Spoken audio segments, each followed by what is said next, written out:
오늘은 본문이 짧죠? 아주 짧은 구절입니다. 예수께서 이르시되 하나님의 나라가 무엇과 같을까 하시면서 예수님이 두 가지 비유를 드셨어요. 하나는 겨자씨의 비유, 또 다른 하나는 누룩의 비유를 들고 있습니다. 누가복음을 통해서 나타나는 특별한 사상 중에 하나가 바로 하나님의 나라에 관한 사상이다라는 것을 이미 소개한 바가 있습니다. 기록자인 누가는 누구보다 예수님의 사역을 하나님의 나라라는 명제에 초점을 맞추어서 생각했습니다. 하나님 나라 용어의 빈도수만 보아도 누가가 하나님 나라라는 관념에 얼마나 사로잡힌 분이셨던가를 알 수 있습니다. 마태복음에서 하나님 나라는 단 4번 등장합니다. 대신에 하늘나라라는 용어를 쓰기를 좋아했어요. 하늘에 있는 나라. 물론 틀린 말은 아니죠.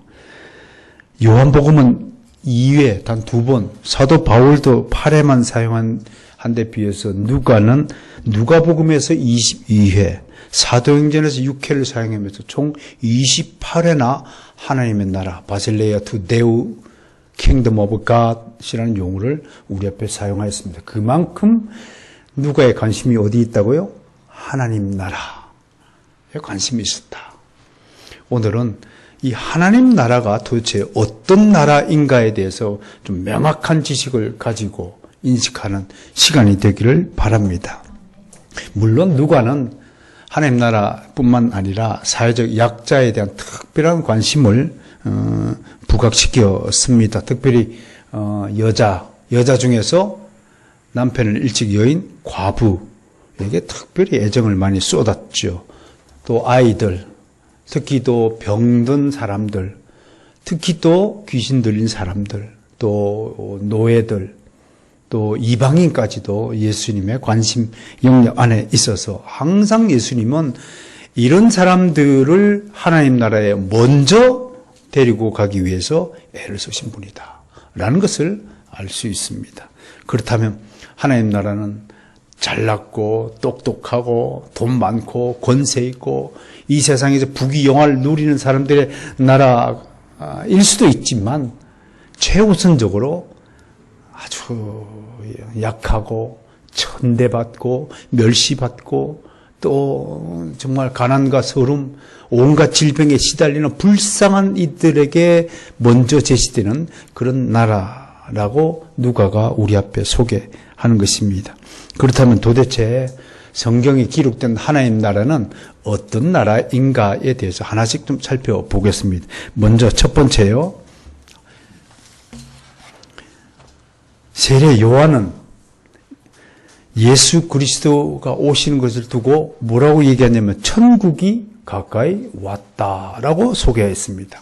즉 세례 요한에게 있어서 하나님 나라는 예수 그리스도 그분 자체가 하나님 나라는 것입니다. 하나님 자체가 하나님 나라다라고 하는 것입니다. 그렇게 세례 요한은 우리에게 소개했습니다. 두 번째 성경은 또 다른 구절에서 사도 바울은 너희 안에 믿는 자 안에 하나님 나라가 이미 건설되었다라고 설명합니다. 그럼 이거는 영적이고 내적인 왕국을 말합니다. 여러분 가슴에 손을 얹어 보세요. 여러분 이 안에 하나님 나라가 건설되었대요. 여러분 예수님 믿으십니까? 아멘. 그러면 하나님 나라가 이 안에 건설되어졌는데 그 다음에 세 번째 사도 바울은 우리 안에 있는 이 하나님 나라의 특징이 세 가지가 소개했어요. 의와 평강과 희락의 나라라고 우리에게 소개했어요. 자, 그렇다면 우리 안에 불의가 남아있다. 그러면 하나님 나라가 조금 멀리 느껴져야죠. 평강이 아니라 슬프고 우울하고 짜증이 난다. 그러면 하나님 나라하고 좀 멀어졌다고 봐야죠. 희락. 하나님 말씀을 듣고 정말 오늘 주일 예배가 기다려지고 이 시간에 설교를 통한 하나님의 말씀이 귀에 들리는 것을 정말 기뻐하냐? 그러면 하나님 나라 백성이라는 사실을 우리가 간접적으로 설명하고 있다고 하는 것입니다. 성도 여러분 어떻습니까? 여러분들 속에 의와 평강과 희락이 살아서 꿈틀거리고 있습니까? 아니면 염려하고 근심하고 미워하고 온갖 세상 것들에 대한 탐욕과 지금도 머릿속에는 복권이 당첨되면 집부터 사야지라는 생각이 머릿속에 들어있다면 그게 하나님 나라의 의와 평강과 희락이 아니다. 세상의 부귀영화를 누릴지는 모르지만 그는 하나님과 관계가 없다. 제가 정리하면 생각해 보세요, 여러분. 여러분 안에 하나님 나라가 건설되어졌다면 여러분은 틀림없이 하나님의 백성일 것입니다. 하나님의 백성은 틀림없이 하나님과 절대적으로 뗄래야 뗄 수 없는 관계를 맺고 있다. 이 관계를 히브리어로 다바크라고 합니다. 다바크는 본드처럼 딱 붙어서 접붙임을 당해서 그 누구도 뗄래야 뗄 수 없다. 그러므로 여러분이 받은 구원을 잃어버릴 수 있다라고 주장하는 것은 그건 엉터리입니다. 그건 있을 수 없습니다. 하나님이 붙잡은 손길을 그 어떤 존재도 뿌리칠 수 없기 때문에 그렇습니다. 그것을 받은 우리 은혜를 우리 인간의 힘으로는 도저히 저항할 수 없다고 해서 불가항력적 은혜다라고 우리 교리적으로 그렇게 풀어서 설명하는 것입니다. irresistible grace다. 우리는 하나님의 은혜를 하나님이 내게 베푸신 은혜, 내게 주신 믿음, 내게 주신 구원의 확신 등을 그 누구도 빼앗아갈 수 없다라는 그 확신이야말로 여러분들이 가져야 될 하나님 나라에서 누리는 가장 큰 평강이요, 희락이요, 의의가 될 것이라고 말씀하는 것입니다. 그렇다면 두 번째로 살펴볼 것은 이 나라에는 어떤 사람이 들어가느냐라고 묻는 것입니다. 자, 여러분들 이 나라에 들어가 있는지 한번 또 점검을 해 보시기를 바랍니다. 성경은 이렇게 얘기합니다. 요한복음 3장 5절입니다. 예수께서 대답하시되 진실로 진실로 내게 이르노니 성경 말씀을 읽다 예수님이 진실로 진실로 아멘 아멘 두 번 반복하면 어떻게 하라고요? 밑줄 쫙 긋고 여기다가 밑줄 쫙 긋고 십자가 표시를 탁 빨간 볼펜으로 하여가지고 가슴에 새겨야 된다 이겁니다. 왜? 절대적으로 중요하고 필요한 말씀이었어요. 진실로 진실로 내가 너에게 이르노니 말씀하신다 이겁니다. 그 다음 구절이 뭐예요? 사람이 물과 성령으로 나지 아니하면 하나님 나라에 들어갈 수 있다? 없다? 없다! 라고 선언하고 있지 않습니까? 다시 한번 사람이 물과 성령으로 거듭나지 않으면 하나님 나라에 들어갈 수 없다. 누구하고 대화합니까? 니고데모라는 인물이 밤에 몰래 찾아왔어요. 이분이 어떤 사람인가요? 당시에 요즘 말로 치면 예루살렘 대학교 총장님이세요. 당대의 바리새인들 중에서 가장 학식이 뛰어난 사람이에요. 가장 학식이 뛰어난 사람이 구원에 관한 진리가 뭔지 몰라서 낮에 솔로몬 성전 앞에서 예수님의 설교를 저 뒤에서 체면도 있고 총장이 가까이 와서 앉아서 말씀 못 듣죠. 여기에 대학 총장들이 앞에 와서 진짜 하나님의 말씀을 들어야 되는데 그분들은 자기 체면 때문에 내가 누군데 내가 그래도 명색이 대학 총장인데 바로선 교회 여기 하영이 옆에 와서 하나님의 말씀을 들어 나는 그런 체면 못하는 거예요. 밤에 왜 찾아왔어요? 사람들 보면 창피할까 봐. 야 총장이란 된다는 사람이 그것도 몰라 라는 소리를 들을까 봐요. 그게 뭐예요? 거듭나지 못한 사람의 특징이에요. 거듭나지 못한 사람은 여전히 자기 체면을 생각하거든요. 거듭난 사람은 체면이 어디 있어요? 옳다는 것은 목숨을 걸어서라도 손에 쥐어야죠. 니고데모가 찾아왔어요. 선생님, 낮에 희한한 소리를 하셨는데요. 제가 이해가 안 돼서 좀 설명을 좀 더 해주시렵니까? 뭡니까? 낮에 그랬잖아요. 사람이 거듭나야 하나님 나라에 들어갈 수 있다는데 그 거듭나는 게 어떤 것이 거듭나는 겁니까? 엄마 뱃속으로 다시 들어가서 다시 태어나야 된다는 겁니까? 예수님이 뭐라고 대답했어요? 대학 총장쯤 되시는 분이 그것도 모르겠습니까? 그래도 하면 뭐예요? 물과 성령으로. 한 번은 어머니 몸에서 태어난 것을 첫 번째 태어남이라면 두 번째 태어남은 물과 성령으로 태어나는 것이다. 성령으로 다시 태어나지 않으면 그는 영원히 하늘나라에 갈 수 없는 자다. 영원히 지옥에 가야 된다. 라고 선포하는 것입니다. 성도 여러분, 그래서 교회에 입교하고 학습 세례를 받으면 물세례를 주는 겁니다. 물론 물세례를 받았다고 해서 반드시 성령 세례까지 한꺼번에 받았다고는 보장할 수 없습니다. 그러나 그가 신앙 훈련을 쌓고 믿음을 정말 주님이 나의 구세주라는 사실을 확신하게 되면 그에게 성령이 임하여서 성령으로 거듭난 사람이 되는 것입니다. 성령으로 거듭난 사람의 특징이 무엇입니까? 교회 생활이 즐거운 것입니다. 그게 특징이에요. 성경 말씀이, 성경을 읽지 않으면 못 배기는 마음이 드는 거예요. 그러면 성령으로 세례받은 거예요. 아직 그런 마음이 없다. 그러면 아직 물세례만 받고 성령 세례를 받지 못했다라고 말할 수밖에 없는 거예요. 여러분 어때요 지금요? 여러분 하나님 말씀 듣기가 즐겁습니까? 아멘입니까? 안 그런 사람도 있습니까? 그러면 좀 더 기도하세요. 하나님 저에게도 은혜를 베풀어서 성령으로 거듭나게 하옵소서. 기도하셔야 됩니다. 그걸 우리가 간절히 구한다고 그래서 간구 기도라고 하는 것입니다. 아무튼 하나님 나라는 누가 들어갑니까? 물과 성령으로 거듭난 사람이 들어가야 된다. 그래서 육적인 생일보다도 진짜 우리 생일 축하는 언제 해야 된다고요? 세례받은 날을 진짜 생일로 삼아 주시기 바랍니다. 이게 개혁교회 성도는 그리해야 됩니다.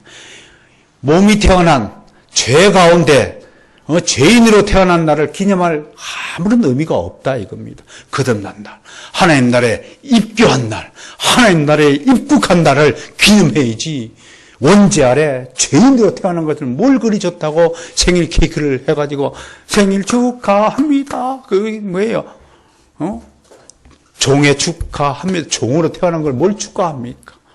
그러므로 여러분들이 세례 받은 날, 정말 여러분들이 성령으로 거듭난 날을 기억하시고 꼭 기념 안 해도 됩니다. 그게 하나님 은혜로 다시 태어난 것을 하나님께 영광을 올리고 오히려 생일날은 하나님께 영광을 올리기 위해서 오히려 더 하나님께 더 많은 것을 바치는 그런 전통도 한번 생각해 보시는 것이 좋지 않을까 생각을 해봅니다. 두 번째로 하나님 나라는 어떤 사람이 들어가느냐고 했더니 마가복음 10장 15, 16절에서 또 이렇게 했어요. 내가 진실로 너에게 이르노니, 또 진실로 너에게 이르노니 말씀을 그렇게 해요. 이건 또 두 번째로 중요하다 이겁니다. 아까는 물과 성령으로 거듭날 때는 진실로 내가 너에게 이르노니 그랬는데 두 번째로 중요한 것은 진실로 이르노니 누구든지 하나님의 나라를 어린아이와 같이 받들지 않는 자는 결탄코 거기서 들어가지 못하리라 라고 말씀했습니다. 즉 정리하면 어린아이와 같이 섬기는 자가 아니면 들어가지 못하리라. 여러분 누가 섬기는 자입니까? 그건요 누가 시키지 않아도 자발적으로 찾아서 일을 하는 사람을 섬기는 자라고 하는 겁니다. 그래서 어릴 때부터 일하는 손이 되어야 됩니다. 어릴 때부터 걸레를 잡고요, 빨고 걸레를 가지고 바닥을 닦는 사람이 되어야 됩니다. 빗자루를 들고 빗자루질을 할 수 있는 사람이 섬기는 사람입니다. 어릴 때부터 일하는 습관을 못 기르려면요, 이게 남을 섬기는 훈련이 안 되는 겁니다. 여러분, 아브라함이 낮에 그때 앞에 천막 앞에 있는데 누가 찾아왔어요? 하나님을 포함한 천사 세 분이 찾아오는데 어떻게 해요? 아브라함의 이미 믿음의 눈, 영안이 있어가지고 보통 사람은 그 사람들이 누구인지 모를 테지만 아브라함은 영안이 열려가지고 믿음의 눈이 열려가지고 척 보니까 앱니다. 아버지 하나님이 찾아오시니까 즉시로 송아지 잡고, 아니 지나가는 나그네한테 미쳤다고 송아지를 잡고 대접할까요? 여러분, 이 대접하는 것이야말로 하나님 나라 백성의 특징입니다. 여러분 누구한테 신세지지 마시길 바랍니다. 그래서 예수님은 한 후리의 빚도 남기지 말고 다 갚고 천국에 오라고 그랬습니다. 왜? 다른 사람한테 패기치니까요. 섬기는 자는 다른 사람을 패기치는 행위를 하지 않겠다고 결심한 사람이 섬기는 사람이에요. 직장에서, 이웃에서 여러분들 괴롭히는 사람이 있을 겁니다. 그러면요, 여러분들이 정말로 성숙한 사람이라면, 하나님이 나더러 더욱 대접하고 섬기는 자가 되라고 쓰셔야 되는구나. 그렇게 믿음으로 받아들여야 하는 것입니다. 아이고, 저 못된 인간이 왜 나만 자꾸 말도 안 되는 짓을 하지? 왜 나를 괴롭히지? 한다면 여러분 아직 어린아이입니다. 신앙의 초보자다 이런 겁니다. 신앙에 성숙한 사람은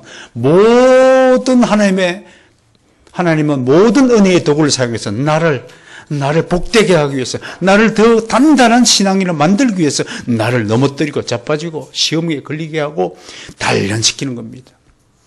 이것을 용광로의 법칙이라고 말하는 겁니다.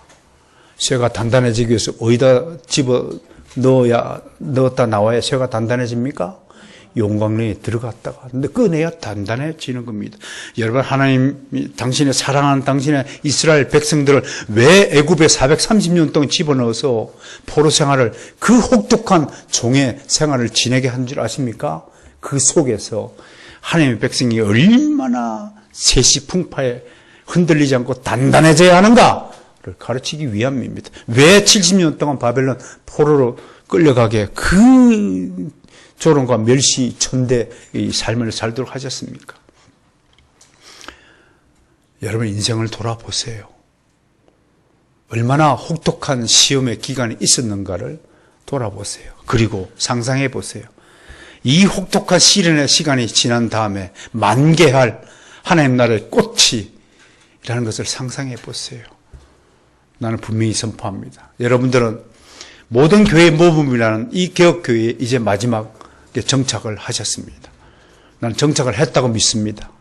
여기서도 방황한다면 그는 걷잡을 수 없는 방랑객이 될 것입니다. 여기는 마지막 정착해야 될 최후의 교회다라고 생각을 해보세요. 그리고 여기서 이제 여러분들에게 주어질 것은 모든 시련과 고난이 끝에 주어질 축복을 상상해 보시기를 바랍니다.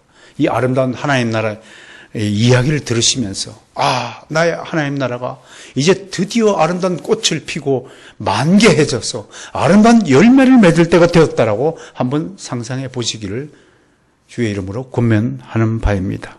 세 번째, 어떤 사람이 하나님 나라에 들어가느냐? 성경 마태복음 7장 21절에 이렇게 이야기가 되어 있습니다. 나더러 주여 주여 하는 자마다 천국에 들어갈 것이 아니요 다만 오직 이런 뜻입니다. 오직 하늘에 계신 내 아버지의 뜻대로 행하는 자라야 들어가리라. 가슴 손을 씁니다. 나는 성경이 가라면 가고 성경이 멈추라면 멈춘다. 이게 아버지 뜻입니다. 아버지 뜻은 어디에 기록되어 있어요? 성경에 기록되어 있어요. 그러니까 성경을 벗어나지 마세요. 성경의 말씀을 거역하지 마세요. 성경의 말씀이 하나님의 말씀이요, 하나님의 뜻이요, 하나님의 은혜입니다. 모든 것은 성경에서 시작되고 모든 것은 성경 안에 다 있습니다. 여러분들이 궁금하거나 여러분들이 어떻게 살아야 될 모든 것들이 다 성경 안에 있다, 이런 것입니다. 마지막으로 어떤 사람이 하나님이 들어가느냐? 요한복음 5장 24절, 내가 진실로 진실로 너에게 이르노니, 또 여기서 진실로 여러분, 그러니까 예수님의 말씀을 통해서 우리가 깨달을 수 있는 것이 무엇입니까? 하나님 나라에 들어가는 것이 중요하다, 중요하지 않다. 너무 중요하다. 진실로 중요하다 이겁니다. 진실로 내 말을 듣고 예수 그리스도의 말을 듣고 또 나를 보내신 이 하늘에 계신 성부 아버지 하나님의 말을 믿는 자는 뭘 얻었고? 영생을 얻었고 심판에 이르지 아니하니 사망에서 생명으로 옮겨졌느니라. 아멘. 여러분들이 이 사실을 정말로 믿으신다면 여러분들 영원히 죽지 않습니다. 그리고 죽음 따위를 겁내할 하등의 이유가 없습니다. 죽음은 이 세상에서 천국으로 자리를 옮기는 통과 의례일 뿐입니다. 여러분, 얼마 전에 위장 대장 검사 받으라고 수면 내시경 받았어요. 죽음은 뭐냐? 그냥 마취 주사 맞고 잠깐 하는 거예요. 숨이 그러다 멈추는 거예요. 숨이 멈추지만 이 흙으로 만들어진 흙으로 돌아가는 육신을 버리고 새로운 존재로 거듭 태어나기 위해서 죽음의 과정을 겪는 것뿐이라는 사실을 결코 잊어버리지 마시고, 죽는 것 따위에 얽매이지 마시고, 엄마 무서워, 그러지 마세요. 칼로 찌르도 아픔, 총으로 쏴도 띵 맞고 그런 담대함을 좀 가지세요. 죽음이 무서워서 엄마야 그러면 아직 그런 거듭난 사람이 아니에요. 천국에는 엄마야가 없습니다.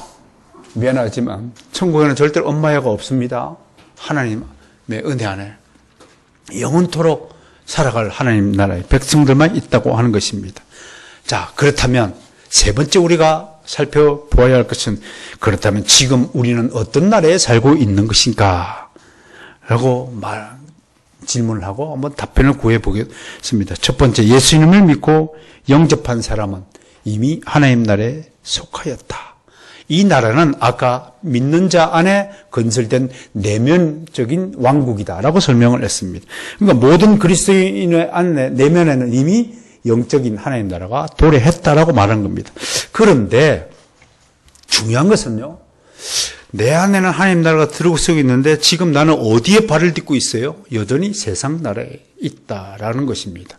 여전히 세상 나라에 발을 딛고 있으므로 전체적인 완성되어질 하나님 나라의 관점에서 보면 하나님 나라는 여전히 완성된 것이 아니라 아직도 만들어져 가고 있다. 건축 중에 있다. ING란 말이에요. 그러니까 이 신학자들 이 과정을 뭐라고 하냐면 이미 하나님 나라에 임하였어요. 예수 그리스도가 이 땅에 출현한과 함께 우리 안에 하나님 나라가 임하였어요. already, 이미라는 단어를 써요. 그러나 아직 완성되지 않았다고 해서 but not yet이라는 단어를 씁니다. 그래서 따라서 이미. 그러나 아직. 이 단어가 하나님 나라를 특징을 설명하는 중요한 신학적 용어라는 사실을 소개하는 것입니다. 이 정도 좀 개혁교회 성도니까 already but not yet 이라는 용어가 들으면 하나님 나라가 아직 이미 도래했지만 아직 완성은 안 됐다는 표현을 이렇게 하는 거구나 라고 설명하고 이해할 수 있기를 원합니다.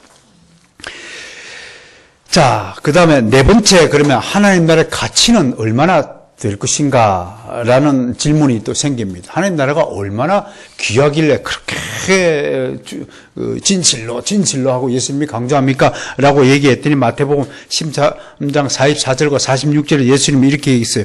너희 모든 소유를 팔았으라도 얻어야 될 귀한 보물로 비유를 말씀해 주셨습니다. 짧은 비유이지만 이 비유에서 제가 여러분들에게 설명하고자 하는 것은요, 가장 귀한 것은 생명을 들었으라도 따라서 합시다. 아깝지 않다. 아깝지 않은 마음이 있어야 여러분들은 진정 하나님 나라에 대한 가치를 인정하는 사람입니다. 많은 성도들이 돈 문제의 시험에 걸려가지고 신앙생활을 포기하거나 교회를 떠나는 경우를 수없이 많이 보았습니다. 돈이 대체 무엇이길래 그렇게 우리를 집착하게 만들고 애착을 가지도록 유도할까요? 돈 좋은 것입니다. 어린아이부터 어른까지 돈 주면 다 좋아합니다. 그래서 항상 제가 여러분들에게 강조하는 것은 늘 이중성을 기억해야 됩니다. 우리 모든 행위에는 이중성이라는 것이 있습니다. 칼 있다 칩시다. 칼 없나 여기. 이거를 주방에서 쓰면 정말로 귀한 요리칼이 됩니다. 근데 이 칼을 다른 사람의 물건을 빼앗는 데 쓰면 강도의 칼이 되는 것처럼 이렇게 인간의 모든 행위에는 이중성이 있습니다. 여러분, 돈도 마찬가지입니다. 예수님은 하나님의 것은 하나님에게, 가이사의 것은 가이사에라고 말씀하시면서 하나님을 위해 써야 될 돈과 세상을 위해서 써야 되는 돈 두 가지 가치를 모두 인정하였습니다. 우리는 돈에 대해서 분명한 철학을 가져야 됩니다. 그러나 하나님에게 바치는 돈은 절대로 아깝게 생각해서는 안 된다는 교훈을 이 말씀을 통해서 모든 소유를 팔아서라도 아깝지 않아야 된다. 왜? 네 소유 1000배, 10,000배보다도 더 귀한 것이 하나님 나라 이기 때문에 그렇다라는 것을 우리에게 가르쳐주고 있기 때문에 그렇습니다. 사랑하는 성도 여러분, 여러분들은 과연 어떤 것이 가장 소중한 것입니까? 믿음이 없는 사람들에게는 두 가지 재산이 있다고 합니다. 하나는 자식이요, 하나는 돈이라고 할 것입니다. 그러나 미안하지만 아침에도 제가 강조했지만 그는 어쩌면 하나님의 것을 도적질한 도둑일지도 모른다는 생각을 한번 해보십시오. 자식이 내 것입니까? 그거 아닙니다. 아침에도 얘기했지만 아브라함도 8명의 자식을 낳았어요. 그러나 이삭 이외에는 모두 버림받은 자식이었습니다. 내 몸에서 태어난 자녀 중에서 하나님의 아들이 아닌 자녀가 있다면 그건 아무런 의미가 없습니다. 아무런 의미가 없습니다. 왜 우리가 아브라함을 믿음의 조상이라고 얘기할까요? 여러분 성경 어디를 뒤적여도 아브라함이 육신의 자녀와 관계를 맺고 그들과 함께 동거하고 살았다는 기록이 있으면 찾아보시길 바랍니다. 하나님이 주신 자녀가 아니라면 하나님 나라에는 소용이 없습니다. 거기는 엄마야도 없고요. 아빠야도 없고요.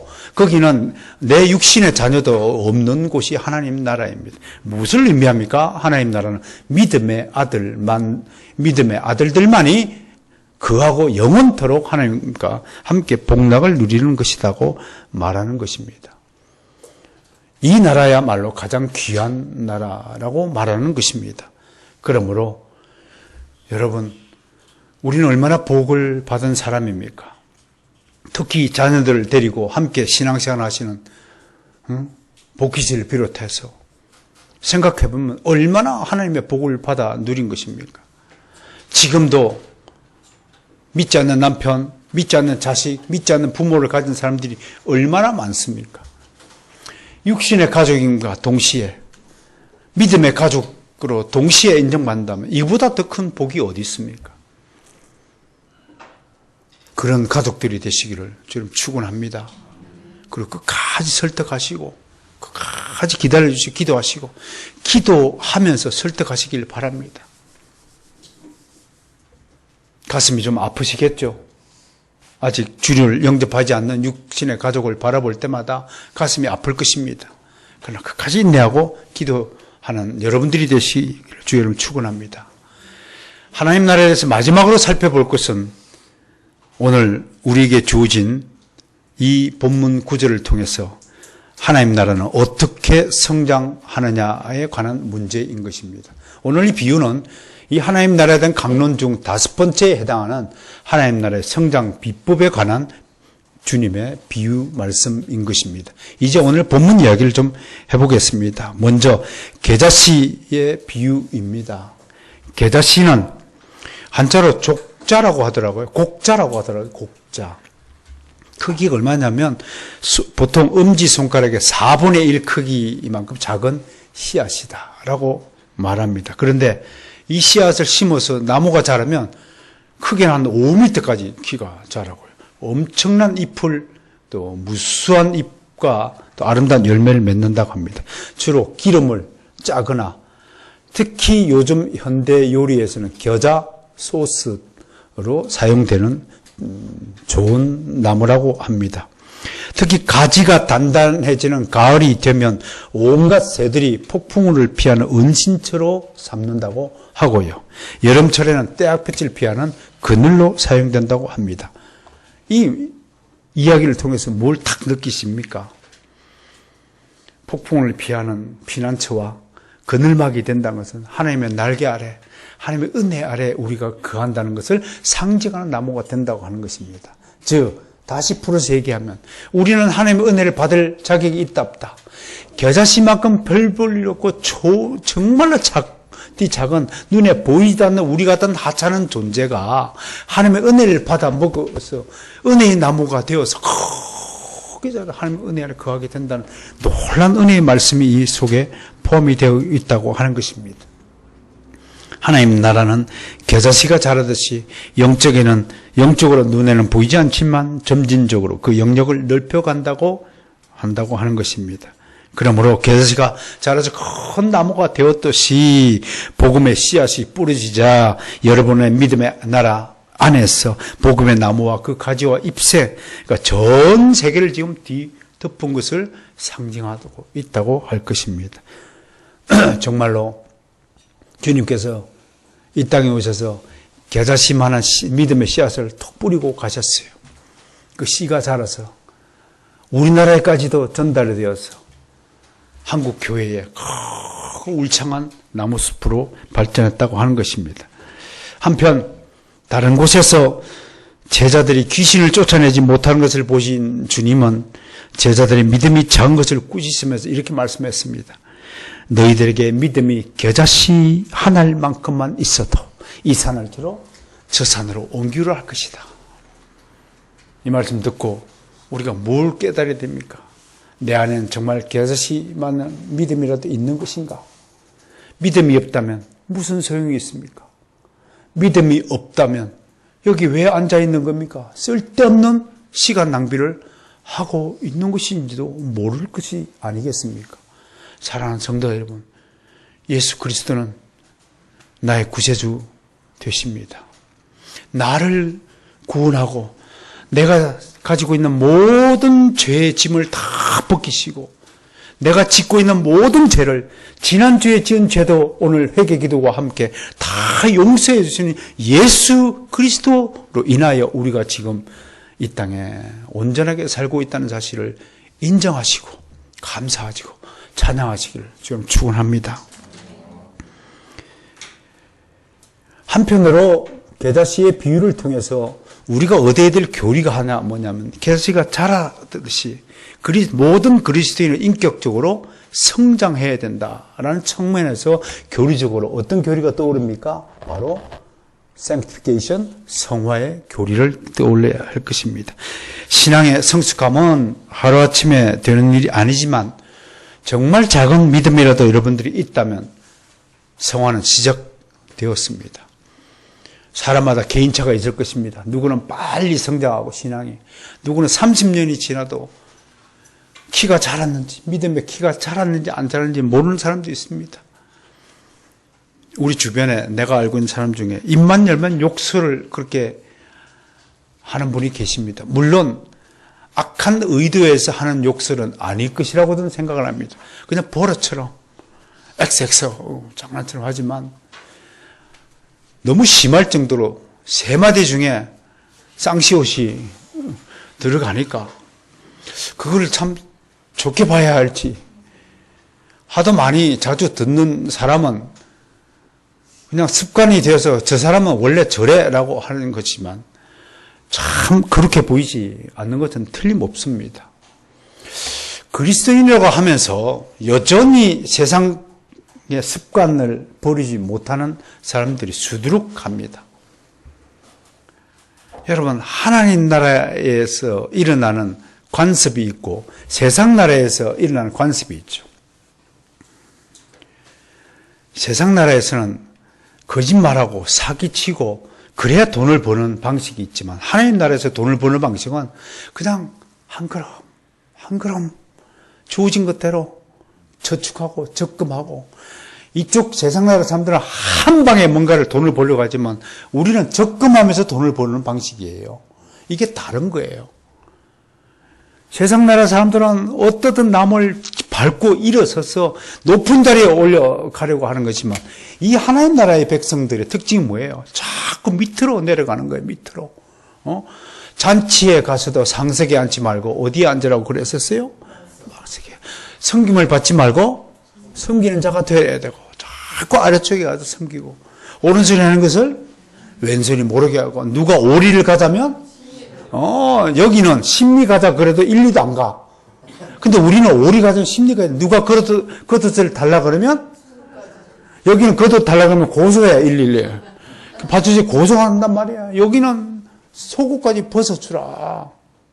거저 받았으니 여기는 이자까지 받아서 주라. 받아내려고 하는 거지 세상 나라. 이게 다른 거예요. 완전히 다르다는 것을 인정하십니까? 그러니까 이쪽 나라에서 행하던 일들을 이쪽 나라 가지고 그대로 한다면 큰 하나님의 징계를 받아야 될 대상이 되는 것 아니겠습니까? 그러니 이 나라는 거짓말이 통하지만 우리나라에는 거짓말이 안 통해요. 저 나라에서는 사기가 통하지만 우리나라에는 사기가 안 통해요. 우리나라가 어디 나라입니까?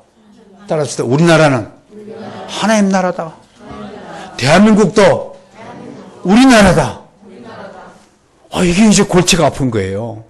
하나님 나라에 우리나라가 맞는데 대한민국을 아무리 봐도 우리나라가 할 만한 요소가 없어요. 이걸 어떻게 해야 될 것인가? 라는 문제를 가지고 또 논의를 해봐야 합니다. 좀 이따 얘기하고요. 우리의 처진 방지에 소개하겠습니다. 자, 두 번째 하나님 나라의 성장 비결이 누룩 비유가 있습니다. 겨자씨의 비유가 하나님 나라의 외적인 성장, 눈에 보이는 성장을 말한다면, 예를 들자면 욕설만 하던 사람이 어느 날 갑자기 하나님 은혜를 받더니 할렐루야, 감사합니다, 은혜를 사용하고 안녕히 가세요 인사를 하고 생년 가나오니 말도 안 하고, 우리 하일이도 그렇게 변할 점 있습니다. 왜요? 뭐가 잘못했는데요? 그러다가 우리 하일이도 알겠습니다, 제가 알아서 할게요, 이렇게 공손한 언어로 바뀔 줄 믿습니다.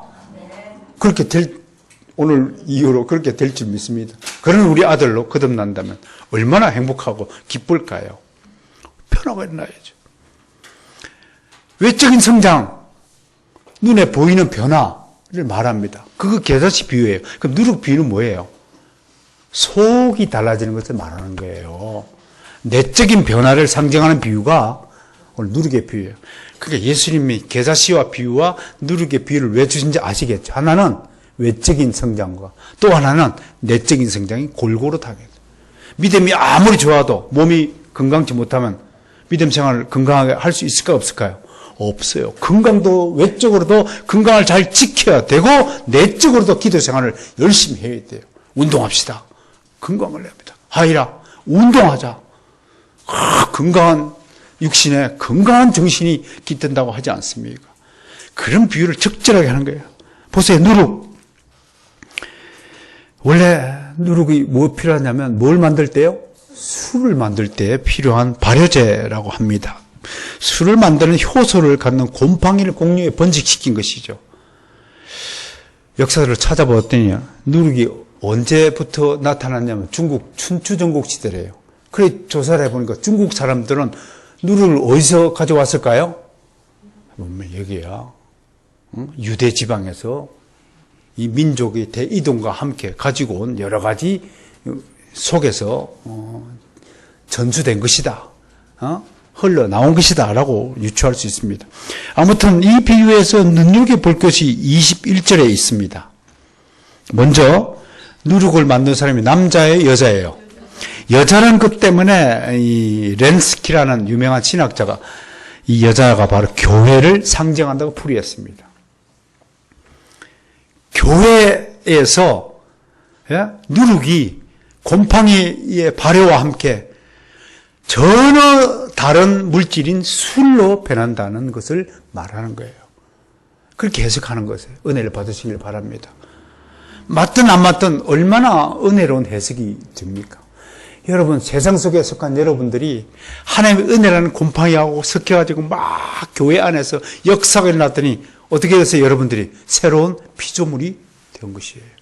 이게 누룩 비유가 우리에게 주시는 은혜가 되는 것입니다. 그 다음에 가루스말이라는 표현 때문에 논쟁이 또 많아요. 신학자들은 이런 것 가지고 싸우는 사람들이라는 사실을 먼저 인식해 주시고요. 왜 서말이냐? 한 말도 아니고 두 말도 아니고 왜 서말이냐? 그렇듯이 삼위일체 하나님을 상징한다 라고까지 해석하는 것 있지만, 핸드릭슨이 그냥 술을 만들 때 당시 유대인들이 주로 가루 서말점은 돼야 술이 된다기 때문에 서말이다 라고 자연적인 해석을 하고 있는데, 저도 이런 해석에는 너무 지나치게 상징적이나 알레고리하게 해석할 필요는 없다라고 보여집니다. 문제는 어떻든 예수님이 이 비유를 통해 말씀하시고자 하는 의도가 무엇이냐 하는 것입니다. 제가 존경하는 사랑하는 핸드릭슨 견해를 소개하겠습니다. 이렇게 이야기합니다. 주님이 의도하신 바는 하나님의 통치는 외부로부터 인간의 마음과 생활 속에 침투되어 천국은 침노하는 자의 것이다. 침노한다. 침투되었어. 일단 들어온 다음에는 내부에서와 그리고 내부에서 외부로 진전하며 침투지고 변형시키는 영향력을 우리 마음과 삶 속에서 발휘한다는 뜻으로 누룩의 비유를 드셨다는 것입니다. 누룩이 들어가면 어떻게 돼요? 확 발효작용이 일어나는 거예요. 하나님의 말씀 은혜가 들어오면 어떻게 돼요? 우리가 내부에서 막 곰팡이 발효 효과가 나타나고 뭐가 만들어져요? 다 새술이 만들어지는 거예요. 그래서 예수님이 새술은 새 부대, 새로운 피조물은 하나님 나라는 새 부대에 옮기기 위해서 이런 작용을 한다는 것입니다. 자, 여러분, 하나님 나라는 겨자씨처럼 외적으로도 성장해야 됩니다. 그 얘기는 여러분들도 눈에 보이는 인격적인 발전이 있어야 된다는 것입니다. 말이 달라져야 됩니다. 눈이 달라져야 합니다. 가치관이 달라져야 합니다. 생활 습관이 달라져야 됩니다. 게으른 사람이 부실한 사람으로 바뀌어져야 됩니다. 이것이 겨자씨의 비유를 통해서 성장하는 비결이 될 것입니다. 그리고 무엇보다도 믿음이 씨가 부러진다면 누룩처럼 새롭게 변화되어서 하나님 나라에 적합한 여러분의 삶이 소갈머리가 되어야 된다는 것입니다. 속에는 미움을 가지면서 하나님 나라 백성으로 되겠다. 그거 사기잖아요. 있을 수 없잖아요. 다른 사람을 기분 좋게 만드는 것이 평강이지요? 그렇지요? 여러분, 어떤 사람인가? 나는 다른 사람을 괴롭히는 사람인가? 다른 사람에게 정말 그리움의 대상이 되는 거야. 야, 그 사람 정말 보고 싶고, 그 사람 정말 그립구나. 그런 평가를 듣는다면 여러분은 틀림없이 아름다운 하나님 나라의 백성이라고 말할 수 있을 것입니다. 자, 이제 정리하면 이렇습니다. 하나님 나라는 예수 그리스도의 도래와 함께 이 세상 나라 안에서 시작되었습니다. 예수 그리스도를 믿는 자 안에는 영적인 실제가 시작되었습니다. 그러므로 모든 그리스도인은 모두 하나님 나라의 백성이 된 것입니다. 그러나 지금 하나님 나라가 완성된 것은 기다 아니다? 아니다라고 정리합니다. 다시 말해서 지금 우리는 하나님 나라를 속에 지니고서 세상 나라 속에 함께 섞여 살고 있다 이겁니다. 그런데 중요한 것은 아까도 말씀드렸다. 그렇다면 우리는 이 세상 나라에 섞여 사는 우리의 처신 방식이 무엇인가 하는 것입니다. 그것을 여러분께 소개하겠습니다. 첫 번째, 세상 나라 사람들은 세상 나라 법만 지키면 되지만 우리는 두 개의 법을 동시에 지켜야 한다. 하나님 나라의 법과 세상 나라의 법을 지켜야 된다.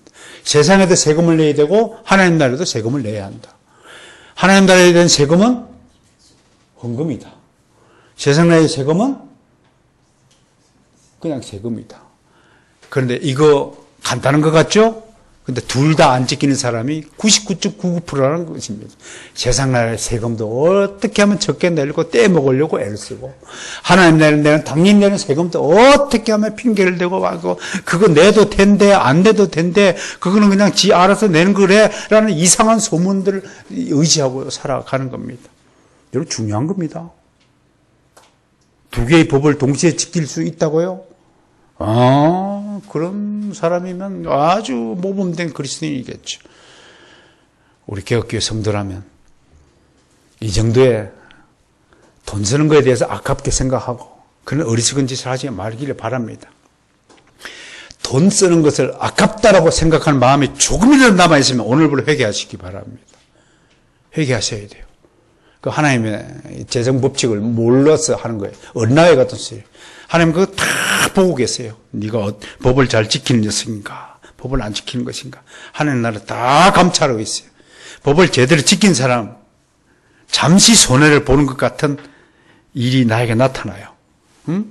100만 원 받았는데 11조 내라고 10만 원 내고 90만 원 그거 어떻게 내? 거기다 주정금 내고 건축금 내고 감사금 내고 구제금 내고 뭐 내고 우와 20%나 와 20만 원 이제 80만 원 갖고 살아야 된다. 머릿속으로 온통 그 계산에 있는 사람이라면 그건 아직 거듭난 사람이 아니에요.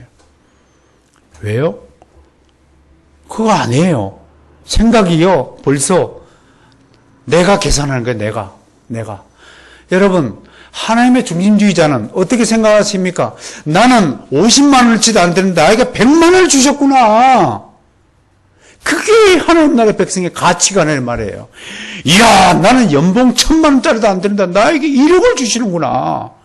이야, 정말 땡큐 마이 갓. 하나님 정말 감사합니다. 더 바치지 못해서 막 하는데 교회 법이 더 바치라고 그래요? 덜 바치라고 그래요? 정해진 대로만 하시라고요. 법은 정해진 대로 하시라고요. 여러분들 주차석기 벌금 얼마인가요? 정부구는 4만 원인가 됩니다.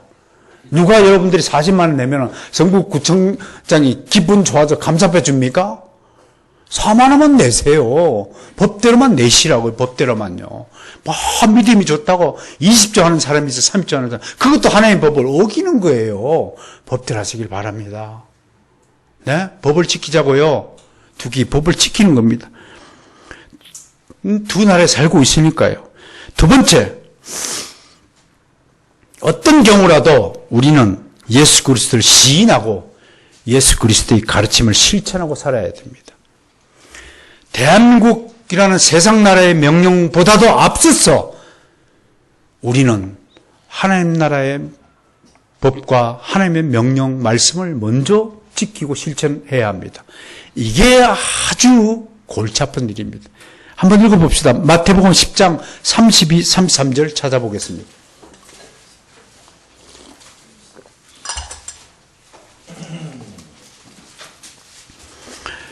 세금도 안 내는 사람이 큰 기침은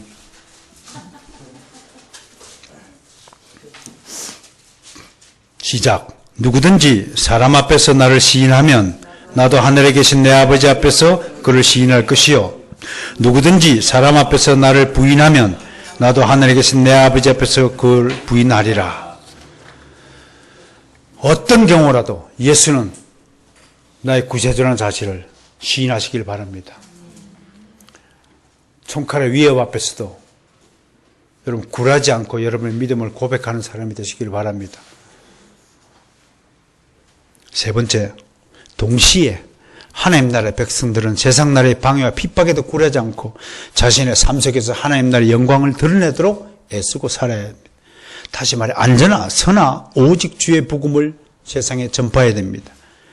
사도행전 1장 8절 말씀이에요. 오직 성령이 너에게 임하시면 너희가 권능을 받고 예루살렘과 온 유대와 사마리아와 땅끝까지 이르러 내 증인이 되리라 하시니라.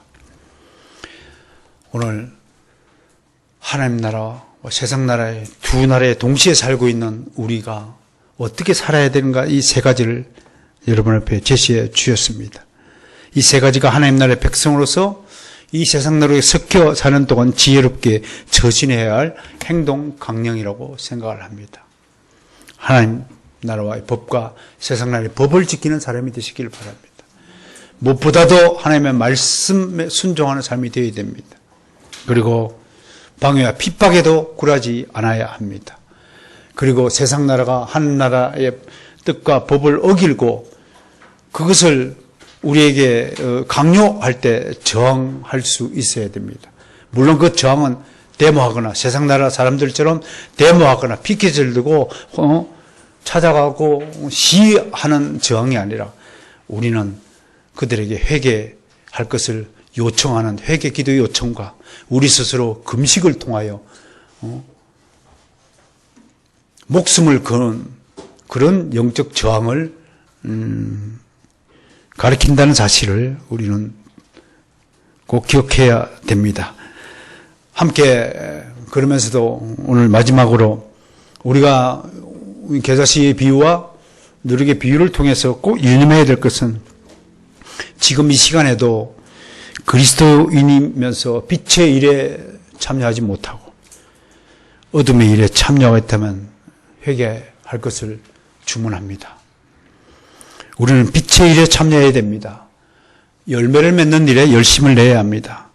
하나님의 일은 반드시 증언과 성취라는 가시적 결과로 나타납니다. 그것이 바로 열매죠. 무엇보다도 빛의 일은 생명을 살리는 일입니다. 요한복음 1장에 그걸 계시해 주셨습니다. 하나님의 빛이시고 그 빛 안에 생명이 있다고 하였습니다. 우리는 그리스도인은 이 두 나라에 속하면서 세상 나라에 속한 사람들은 어둠 속에 거하는 백성이라고 알고 그들에게 빛을 비추어주는 반사체 역할을 해야 하는 것입니다. 달과 별이 태양의 빛을 반사하듯이 우리는 하나님이라는 빛을 우리가 스스로 반사해서 동굴 속에 사는 사람들, 어둠 속에 사는 사람들, 슬픔 속에 사는 사람들에게 하나님의 빛과 생명을 전달해야 되는 것입니다. 아까도 말씀드렸다시피 특히 개혁교회 성도들은 모든 교회들의 모범입니다. 모범이 되기 위해서 난 여러분들에게 몇 가지 실천 강령을 전달하고자 합니다. 첫 번째, 기도와 말씀에 전무해야 합니다. 다 아는 얘기지만 기도할 것을 일어나자마자 무릎 꿇고 기도하는 습관을 잃지 않기를 바랍니다. 말씀을 묵상하는 일을 잃지 않기를 바랍니다. 두 번째, 늘 감사해야 합니다. 세 번째, 온유해야 됩니다. 부드럽고 따뜻한 사람이 되어야 됩니다. 기질적으로 우리는 아주 고집쟁이고 아주 남의 말을 안 듣고 내 방식대로 살고자 하는 그런 타락한 존재였습니다. 그러나 주님은 내 마음은 온유와 겸손이라고 소개했듯이 주님의 마음을 담는다면 좀 부드럽게 마음을 고쳐먹기를 바랍니다. 네 번째, 겸손해야 됩니다. 다섯 번째, 조금 더 말씀드렸듯이 성질을 죽이고 부드럽고 따뜻한 사람이 되어야 합니다. 여섯 번째, 남들처럼 세상을 따라 사는 인생이 아니라 미지의 세계를 개척하는 선구자가 되어야 합니다. 일곱 번째, 정직해야 하고요. 여덟 번째, 신실한 사람이 되어야 됩니다. 아홉 번째, 다른 사람을 불쌍히 여기는 마음을 가져야 합니다. 열 번째, 자신에게 주어진 일, 맡은 일에 최선을 다하는 청지기가 되어야 합니다. 11번째, 다른 사람을 행복하게 만드는 행복 전도사가 되어야 합니다. 12번째, 낮은 대로 임하는 섬기는 자가 되어야 합니다. 이 12가지 실천 강령을 통하여 개혁교회의 모범된 성도가 되시기를 주님 축원합니다.